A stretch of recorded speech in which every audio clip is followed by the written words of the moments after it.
Anand behaviour వల్ల ఆనంద్ అంటే తనకు చాలా గౌరవం. అందుకే తనని ఏమాత్రం హర్ట్ చేయకుండా ఉన్న విషయం తనతో చెప్పేసింది. అన్నీ మాట్లాడిన తర్వాత ఎవరింటికి వాళ్ళు వెళ్ళిపోతారు. ఇక ఆనంద్ తన గతంలోకి వెళతాడు.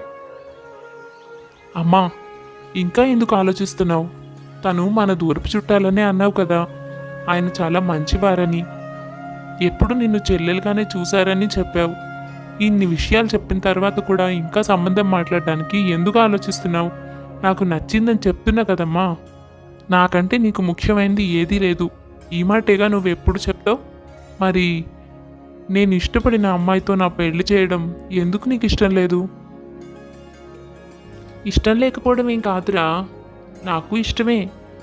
పాపం భార్య చనిపోతే రాధని అన్నయ్య చాలా కష్టపడి ఎంతో ప్రేమగా పెంచి పెద్ద చేశాడు. నేనైతే చూడలేదు, కానీ అమ్మాయి చాలా బాగుంటుందని, గుణవంతురాలని మన బంధువుల్లో అందరూ చెప్పుకుంటారు. నువ్వు చూసి కూడా ఇష్టపడ్డానంటున్నావు. అన్ని విధాలా నాకు కూడా ఇష్టమే. నేనేం ఆలోచించడం లేదు, కానీ వాళ్ళ ఆస్తి కోర్టు తగాదాల్లో ఉంది. అది ఎటు వెళుతుందో మనకు తెలియదు అనుకో. ఒకవేళ వీళ్లకు వస్తే అప్పుడు నాకు ఈ పెళ్ళి ఏమాత్రం అభ్యంతరం లేదు. ఉన్నదా ఒక్కగానొక కూతురు. ఎలాగూ మా అన్నయ్య ఆస్తంతా దానికే ఇస్తాడు కాబట్టి మనకి ఇబ్బంది ఉండదు. లేకపోతే మన స్టేటస్ ఏంటి, వాళ్ళ స్టేటస్ ఏంటి? అందుకనే నేను కొంచెం తటపటాయిస్తున్నాను అంతే. ఊరుకోమ్మా, నేను ఇష్టపడ్డానమ్మా అంటే స్టేటస్ గురించి మాట్లాడుతున్నావేంటి? ఏం చేసుకుంటాం డబ్బు? ఆమె గుణవంతురాలని విన్నానని నువ్వే చెప్తున్నావు. ఇంతకంటే ఏం కావాలి? సరే సరేలే, నువ్వు కంగారు పడకు. మన వాళ్ళని అడిగి అన్నయ్య ఫోన్ నెంబర్ తీసుకొని నేను అన్ని విషయాలు మాట్లాడతానులే. నువ్వు ఇంకా దాని గురించి ఆలోచించకు. అయినా ఆస్తి వాళ్ళకు వెళ్ళడానికి అవకాశం ఎక్కువ ఉంది. నేను ఆ వివరాలన్నీ కూడా కనుక్కుని తెలివిగా సంబంధం ఖాయం చేస్తాను, సరేనా? ఇలా చెప్పిన ఆనంద్ తల్లి నెమ్మదిగా అక్కడ ఇక్కడ కూపీలాగి ఆస్తి వాళ్లకు వచ్చే అవకాశం ఉంది అనే మాట ఆ నోట ఈ నోట వింది. అప్పటికే రాధ తండ్రి కూడా తనతో చెప్పాడు ఆస్తి మన చేతికొస్తుంది అని. అదే సమయంలో ఆనంద్ తల్లి కూడా ఫోన్ చేయడం, ఇలా మాట కలవడం, సంబంధం కుదుర్చుకోవడం అన్నీ చకచక జరిగిపోతాయి. అయితే 2 రోజుల తర్వాత పరిస్థితులన్నీ మారిపోయాయి. ఆస్తి వాళ్లకు దక్కలేదు. ఈ విషయం ఎలాగో ఆనంద్ తల్లికి తెలిసిపోయింది. ఇక ఆ రోజు రాధ తండ్రి కోమాలోకి వెళ్లే ముందు వచ్చిన ఫోన్ ఆవిడ దగ్గర నుంచే. అన్నయ్య, మీరు మరోలా అనుకోకండి. మొన్న ఏదో తొందరపాటులో సంబంధం కుదుర్చుకుందామని అన్నమాట నిజమే, కానీ తర్వాత మా ఆయన నాకు అసలు సంగతి చెప్పారు. ఆనంద్కి ఆయన ఇప్పటికే సంబంధం చూసి ఉంచారట. చాలా గొప్ప సంబంధం. ఆయన స్నేహితుడు కూతురుట. వాళ్ళు లక్షలకి లక్షలు కట్నం ఇస్తామని మా కాళ్ళ వెళ్ళ పడుతున్నారు. నాకు ఈ సంగతి అంతా ఆయన చెప్పలేదు. అందుకే నేను పొరపాటుగా మీకు ఫోన్ చేసి సంబంధం ఖాయమని చెప్పేశాను. నన్ను క్షమించన్నయ్యా. నువ్వు మరోలా అనుకోవద్దు. మన రాధకి మంచి సంబంధం చూసి పెళ్లి చేద్దాం. పెళ్లి కుదిరినప్పుడు చెప్పు. తప్పకుండా 10 రోజుల ముందు వచ్చి అన్ని పనుల్లోనూ నేను పాలు పంచుకుంటాను. మీ ఆస్తి కోర్టు తగాదాల్లో పోయిందని విన్నాను. చాలా బాధపడ్డాను. రాధ పెళ్లికి ఏమన్నా సాయం కావాలంటే బాధపడకుండా అడుగు. అంత మాత్రం సాయం నేను చేయలేనా? ఖాయం అనుకున్న కూతురికి పెళ్లి సంబంధం తప్పిపోవడం ఆస్తి పోవడం వల్లనే అన్న విషయం అర్థమైపోయింది ఆ తండ్రికి. దాంతో తను తట్టుకోలేకపోయాడు.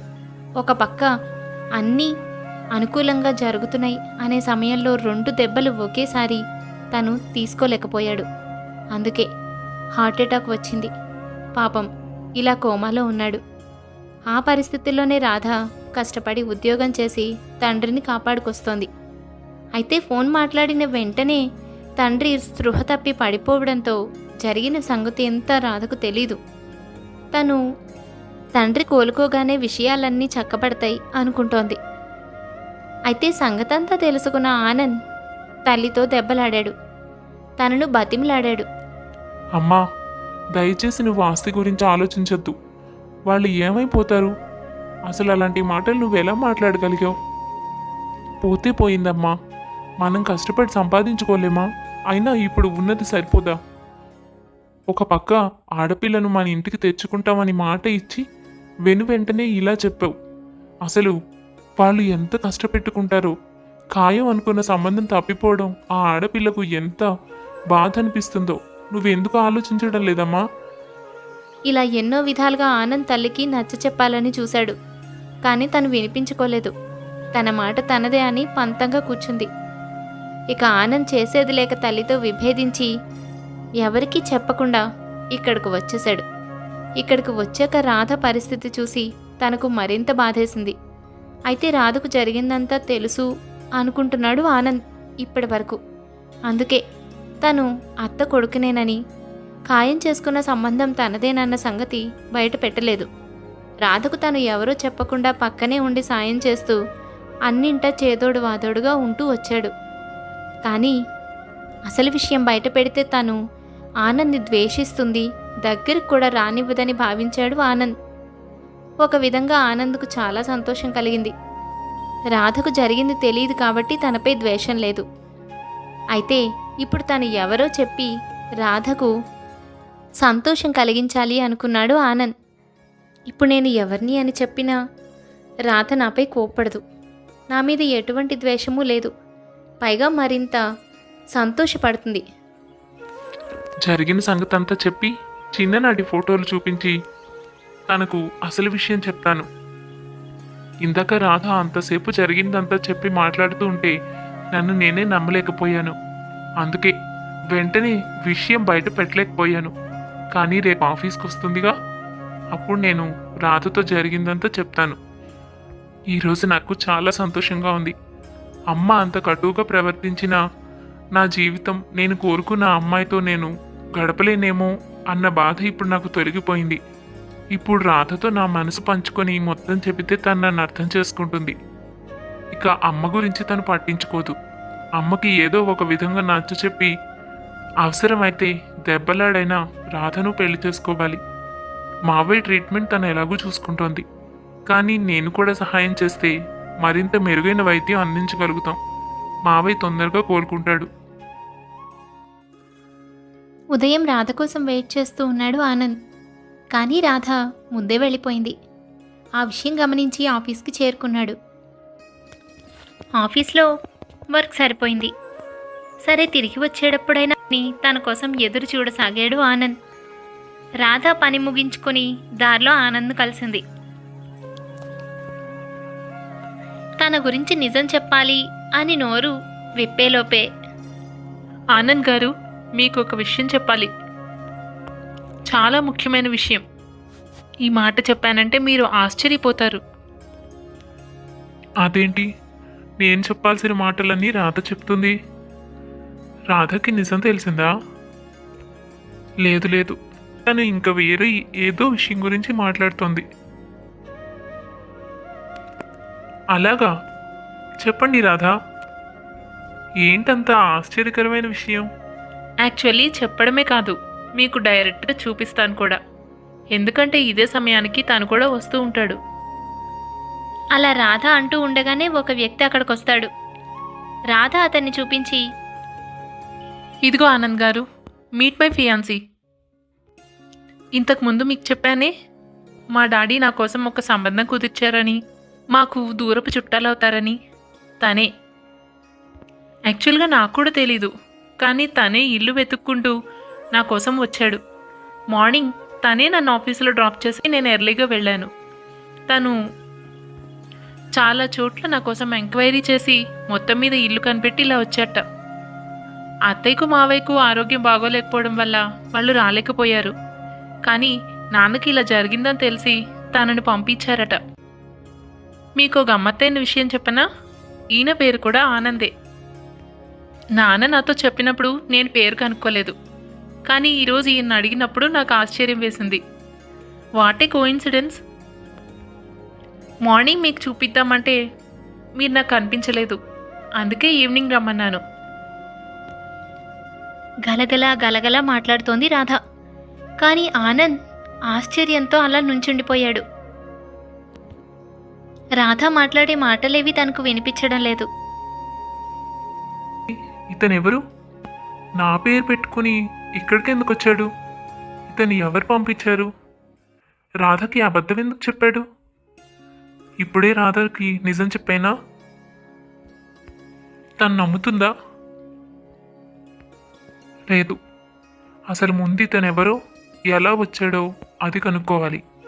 ఆ తర్వాతే రాధకి నిజం. లేదంటే ఇతని వెనుక ఉన్న ఇంటెన్షన్ ఏంటో తెలియకుండా పోతుంది. ఈ పరిస్థితిలో అతను రాధని మిస్లీడ్ చేయొచ్చు. ఎంతో సంతోషంగా రాధకు అసలు విషయం చెప్తామంటే ఇలా జరిగిందేంటి? అలా రాధ మాట్లాడుతూ ఉండగానే ఆనంద్ ఆలోచనలు ఎక్కడెక్కడో తిరిగాయి. ఇక రాధ తనతో పాటు వచ్చిన వ్యక్తి అక్కడి నుంచి వెళ్ళిపోయారు. ఆనంద్ బాధపడుతూ అలాగే ఉండిపోయాడు. ఇదంతా ఎలా జరిగిందో అమ్మనే అడుగుతాను. నేను ఇక్కడికి వచ్చేసానని తనతో మాట్లాడడం లేదని అమ్మకి కోపంగా ఉంది. తనకేమైనా విషయం తెలిసేమో. నాకేవో గొప్ప గొప్ప సంబంధాలు వచ్చాయని, బోలెడంత కట్నం ఇస్తామంటున్నారని చాలా కాలం నన్ను వేధించింది. నేను అవేం పట్టించుకోకుండా ఇక్కడికి వచ్చి ఉంటున్నందుకు బాగా కోపం వచ్చి ఉంటుంది. బహుశా నన్ను ఇక్కడి నుంచి తప్పించడానికే ఇలా చేసిందేమో.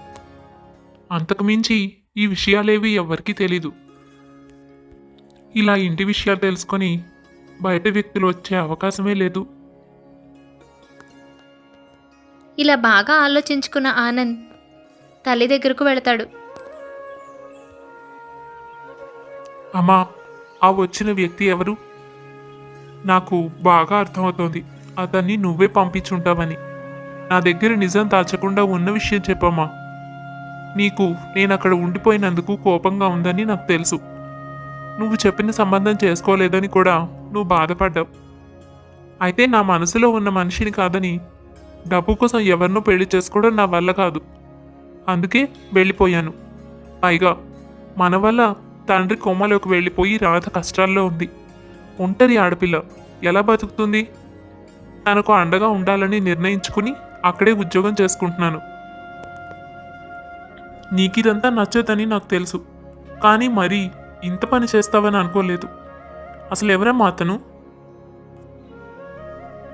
నా గురించి నీకు బాగానే తెలుసు. నువ్వు అనుకునేది నిజమే. అతన్ని నేనే పంపించానురా. అవును, నాకు తెలిసిన వాళ్ళ అబ్బాయి. బుద్ధిమంతుడే, ఉద్యోగస్తుడే.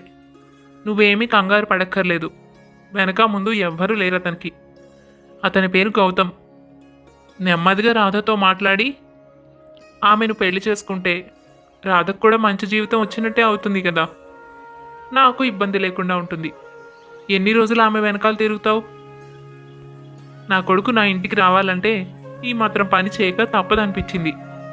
వాళ్ళమ్మ నాకు చిన్నప్పటి నుంచి తెలుసు. 2 ఏళ్ల క్రితమే చనిపోయింది. ఈ అబ్బాయి పట్నంలో ఉండి ఉద్యోగం చేస్తున్నాడు.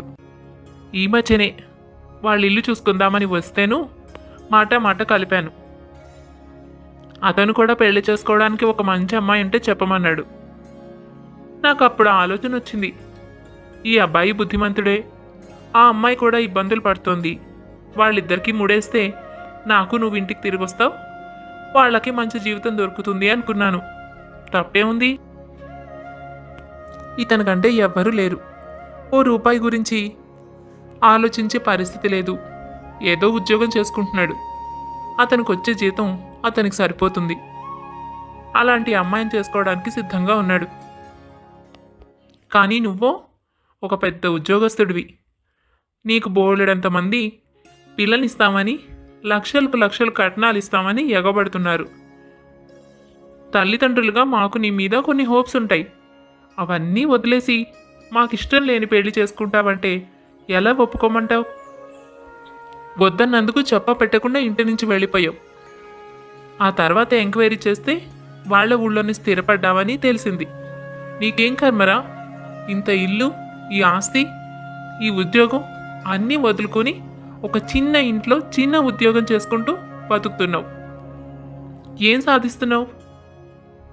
నువ్వు ఇంత కష్టపడనక్కర్లేదు. నీ పుట్టుపూర్వత్రాలన్నీ చెప్తే వెంటనే రాధే నిన్ను పెళ్లి చేసుకోవడానికి ఒప్పుకుంటుంది. ఏదో దేవుడి దయ వల్ల ఇంకా నువ్వెవ్వరు అన్న సంగతి ఆమెకు చెప్పలేదు. చెప్పి ఉంటే ఈ పాటికి ఎప్పుడో మీ ఇద్దరు పెళ్లి చేసుకుని వచ్చుండేవారు. కదూ? అందుకే ఇప్పటికీ సమయం మించిపోలేదు అనుకున్నాను. అందుకే ఇలాంటి పని చేశాను. తల్లిగా నేను చేసింది తప్పేం కాదు. బాగా సమర్థించుకుంటున్నావమ్మా. రాధ మన కుటుంబంలో ఉన్న ఒక ఆడపిల్ల. అది కూడా నీకు ఆలోచన రాలేదు. ఎవరినో పంపించి నా పేరు చెప్పించావు. మా అమ్మ ఇలా చేస్తుందని నేను ఎప్పుడూ అనుకోలేదు. అయినా ఏమన్నావు? నేను ఎవరో చెప్తే ఈ పాటికి పెళ్లి చేసుకునేదానా? రాధ గురించి చాలా చీప్గా ఆలోచించావు.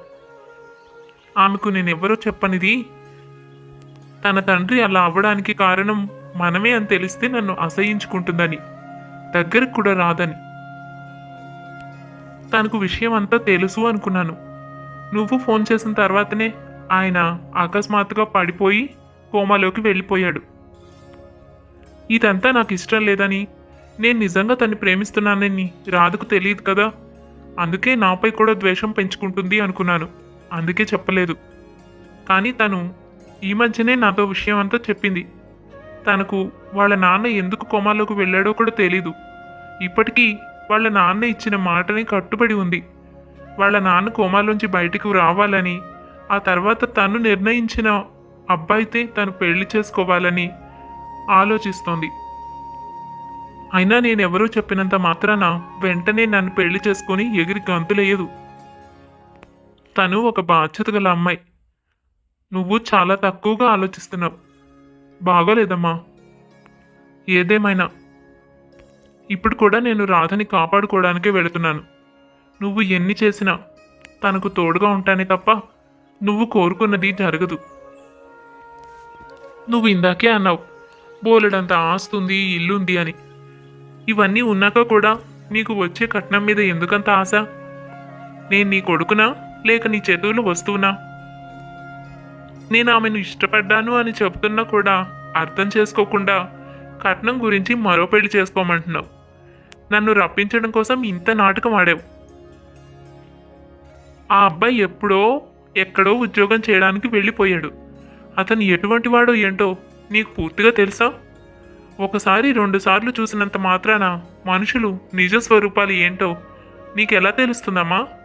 నువ్వొక మానవత్వం అన్న మనిషిలా ప్రవర్తించలేదు. ఇప్పుడు నేను రాధ దగ్గర ఉండడం చాలా అవసరం. అయినా ఈ పని వల్ల నేను నీ దగ్గరికి పూర్తిగా రావడం మానేస్తాను. ఆ విషయం నీకు తెలియలేదు. మొన్నటిదాకా రాధకు నిజం చెప్పి తన తండ్రి కోలుకున్న తర్వాత పెళ్లి చేసుకునైనా నీ దగ్గరకు రావాలని అనుకున్నాను. నిన్ను ఏదో ఒక విధంగా ఒప్పించాలని ఆశపడ్డాను. నా కోసం నువ్వు రాధను అంగీకరిస్తావని అనుకున్నాను. కానీ ఇప్పుడు తెలిసింది నువ్వు రాధను అంగీకరించవు. అందుకే రాధకు నిజం చెప్పిన తర్వాత, తనను పెళ్లి చేసుకున్న తర్వాత కూడా నేను ఇక్కడికి రాను. నన్ను చూడాలి అని అనుకుంటే ఎప్పుడైనా మీరు రావచ్చు. నాన్నకి నా మాటగా చెప్పు. తల్లిదండ్రులుగా మీకు ఏ సహాయం కావాలన్నా నేను చేస్తాను. కానీ నువ్వు చేసిన ఈ పనిని మాత్రం నేను ఎప్పటికీ మర్చిపోను. అలా బరువెక్కిన హృదయంతో బాధను నింపుకొని అక్కడి నుంచి బయలుదేరాడు ఆనంద్. తల్లి మౌనంగా నుంచుండిపోయింది. ఈ విధంగానైనా కొడుకు తన దగ్గరకు తిరిగి చేరతాడు అనుకుంది. అసలు ఆనంద్ ఈ పని చేసింది తనే అని ఊహిస్తాడని కూడా తల్లి అనుకోలేదు. ఇలా చేయడం ద్వారా రాధకి ఆనంద్కి దూరం పెరిగి ఇక ఆనంద్ అక్కడ ఉండడం ఇష్టం లేక తిరిగి వచ్చేస్తాడు అనుకుంది. తను ఒకలా ఊహిస్తే ఇక్కడ మరొకలా జరిగింది. మాట రాలేదు. ఇంకా అక్కడి నుంచి బయలుదేరి ఇంటికి చేరుకున్న ఆనంద్,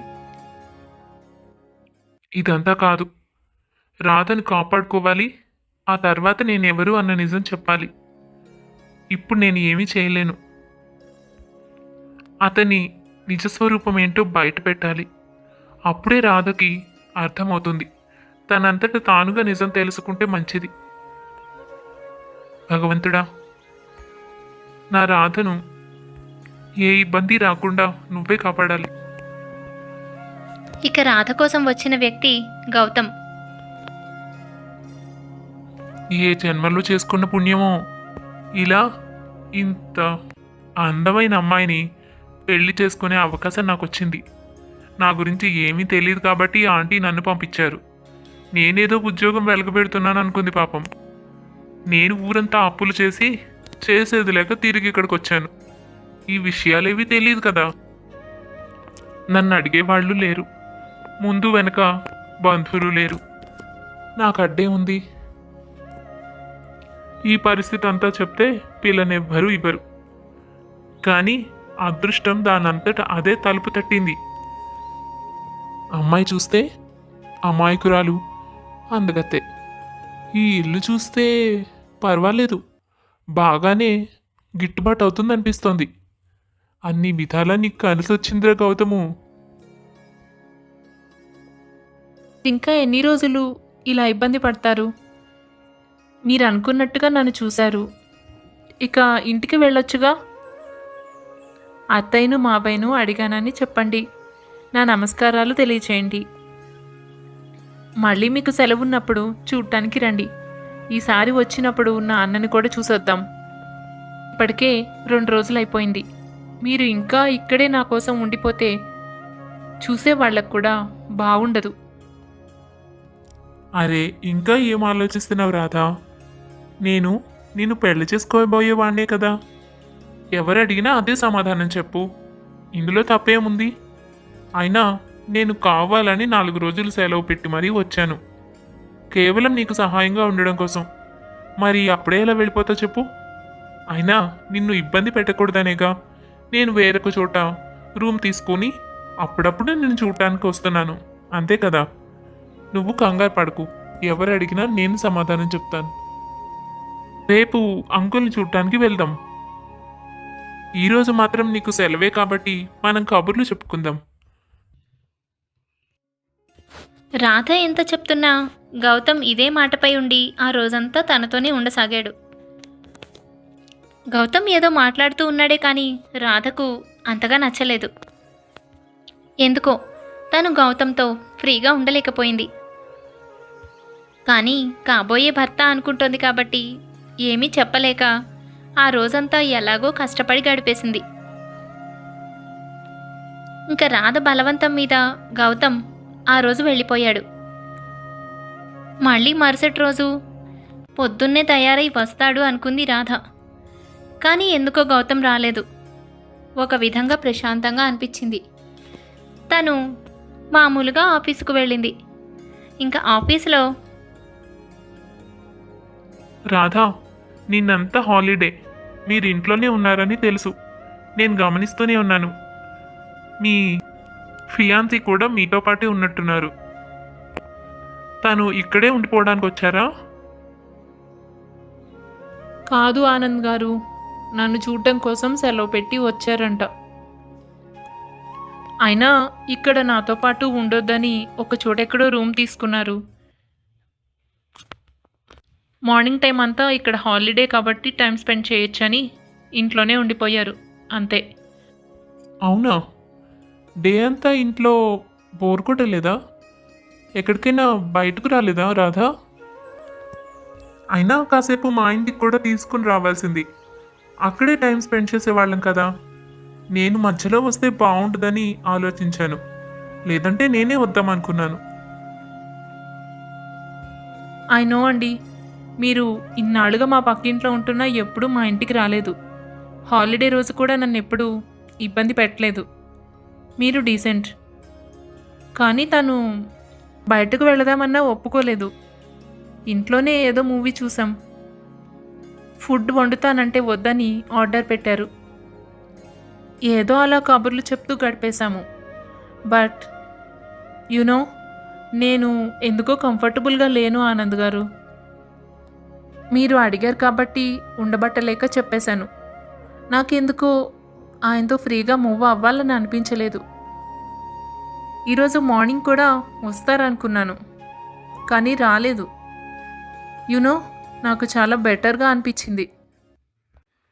తను ఉన్నప్పుడు మాట్లాడుతున్నప్పుడు ఏదో ఇన్సెక్యూరిటీ ఫీలింగ్ కలుగుతోంది. ఎందుకో నాకు తెలియట్లేదు. అదే మీతో మాట్లాడినప్పుడు ఎప్పుడూ నాకు సెక్యూర్డ్గా ఉంటుంది. నిజానికి ఇలాంటి మ్యాటర్ మీతో చెప్పకూడదు, బట్ చూడండి ఎలా చెప్పేస్తున్నానో.